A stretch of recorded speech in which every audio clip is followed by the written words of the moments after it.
All right, guys. Today we have a really special guest in the house. This man has really been through a lot in his life and turned his life around and is now helping the community.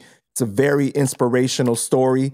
He's the executive director of the nonprofit 914 United. I'm talking about the one and only Jonathan Alvarez, a.k.a. J.O. Good, bro. Good, bro. Thank you for having me. You like going by Jonathan or J.O. or like what do you like going by? It's a good question. It depends who's talking to me, right? But I'm comfortable with either way. All right, cool. All right. Yeah. Well, how you doing today, man? I'm good. It's a cool Sunday. You know, had a long week, a lot going on, a lot of good things happening, a lot of motion. Right, yeah, man. But I'm just so happy to have you on the platform today. So with my interviews, I like to start at the beginning, just so that the people can really understand you, like where you're from, who you are, and how you got to where you are today. So Sure. you're from Yonkers, right? Yeah, I'm born and raised. Born and raised. Okay. For those that never been to Yonkers, because you're from the South Side, is the South Side like the worst part? I wouldn't say it's one of the worst parts. You know what I'm saying? It's one. There's a lot of activity going on the north side, right? Like South side got two sections, southeast and southwest, but people might know it as like no downhill or like south side, like South Broadway, right? So it's funny that you asked that question because the south side is broken up into two sections, but people will only consider my side the south side. Hmm. Did you grow up with any siblings? Yeah. I got kind of got like a big group, right? So on my father's side, I got two half brothers that I kind of met when I was around like 8. I learned who they was when I was young. And then on my like mother's side, I got a half sister who I was, since the cradle with. And then I got like 5 stepbrothers. Wow. Okay. Yeah. But you guys weren't all growing up in the house together though. Nah, my 2 half brothers, they live with their mom in Long Island.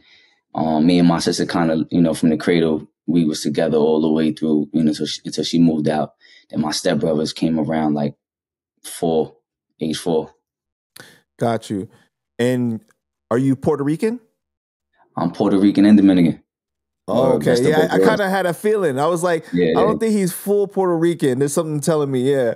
But would you say the house was like very traditional in the sense of like a Latino home and everything?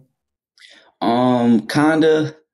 Like, so funny thing was that my pops and like he lived in a different house, right? So I had 2 homes I was like raising until I was 10. But where I lived at primarily with my mom, it was with my step pops, which is my stepbrother's father. And he's like a full Dominican, don't really speak English.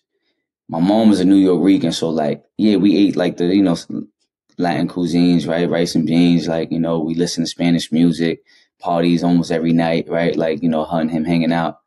But in terms of tradition, like I feel like it's a little different for me because we're very Americanized, right? Got like you. so we ain't grow up in like that traditional church and certain elements that you might see in a traditional Puerto Rican household, for example, than in mine.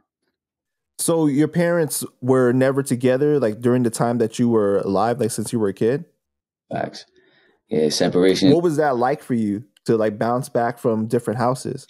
It kind of made me who I am, right? Because I got the exposure to 2 different worlds. Like my mom lived in poverty, right? I'm on the Southwest. You know what I'm saying? I see what struggle looked like. I'm living it.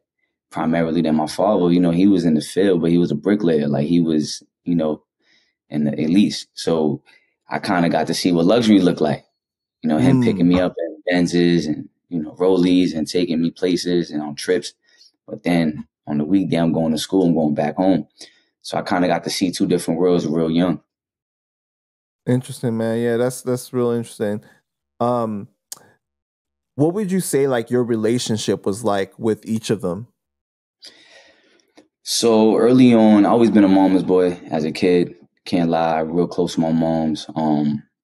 But I think like my father, he always brought me like that different balance, right? As like that male figure in my life, right? So like my relation with my pops was like more of me as a student. I feel like learning from him, watching him, seeing him doing what he's doing, taking on some of his identity.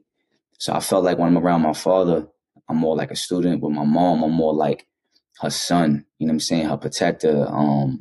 You know what I mean? I play 2 different roles, right? Like So yeah, my relation with mom was more like intimate in that way versus from my pops as a kid. It was more like it was close, a lot of love there, but I was more cautious and more as a student, if that makes sense. So you felt more safe with your mom.